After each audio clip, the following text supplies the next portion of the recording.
Reasonably assumed that Sam and her infant were alone the night of the storm, but Heather has been known to frequent that very shack. I mean, could she be involved in the disappearance of Sam's baby while an stillborn infant was left in its place? I mean, Heather hates Sam. Yeah, undoubtedly. And she's not hindered by morality, ethics, or sanity, for that matter. She is more than capable of switching a live baby with a dead one. If Heather did this, she would know if Sam's baby's still alive. So I followed the light in the woods. I thought Sam might go that way. There was a clearing. And I didn't see anybody else around. I went to the garden shed, looked around again. There was no movement, nobody. I walk in, I find Sam on the floor. Yeah, I don't mean to discount your powers of observation, but is it possible that you were distracted by your concern for your wife, that you didn't notice anybody in the vicinity? By the time I got there, the other baby had been put in the planter, so whoever switched the baby had come and gone already. Look, this has to be Heather. I can't imagine anybody else having such cruelty. Hey, we can't make assumptions. There could have been somebody else there. I'm just saying, don't discount Heather's malice or her ingenuity. I mean, she is completely unhinged. That's why she was locked up in Ferncliff years ago, and that's why she's back there now. The fate of Sam's baby ever since Sam visited Heather at Ferncliff. Heather is in this up to her earlobes. But going after Sam's baby, what does that get her? She's mentally unstable. Her motives might not be discernible. Wait, you investigated Heather, right? You did? Yeah? What does she care about? What does she want? Well, she's obsessed with her son. She even went so far as to murder his ex-girlfriend. How does that connect with Sam? Okay, well, when Sam went to Ferncliff the first time, Heather gave Sam a letter to give to her son. Evidently, Sam forgot. She's never forgiven her. So you're telling me that Heather took Sam's baby because Sam didn't give Steve a letter? Well, look what she's done to Luke Spencer. She locked him up for weeks simply because he didn't return her affections. Or poor Olivia, who's still in the hospital because she warned her boyfriend that his mother might be trouble.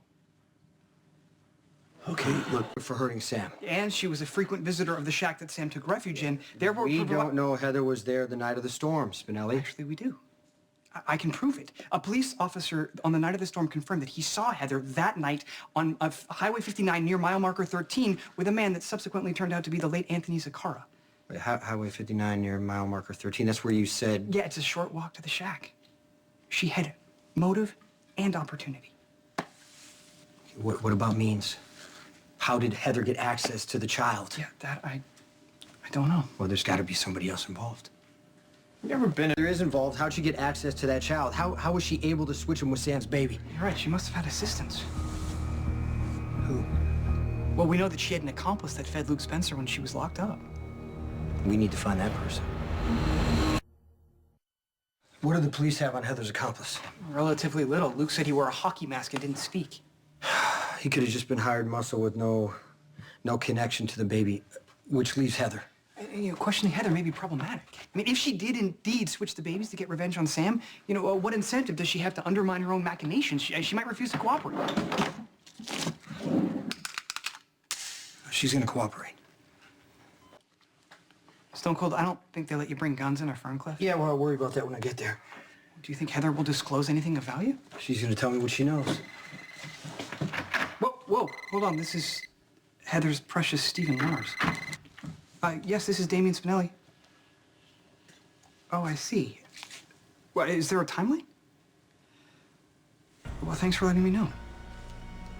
There's no need to go to Ferncliff. She escaped. She walked out of Ferncliff? Yeah, evidently involved conking a staff member. How long ago? Close to 72 hours. Which means she could be anywhere. Yeah, this does not bode well for our quest to get answers regarding Sam's baby.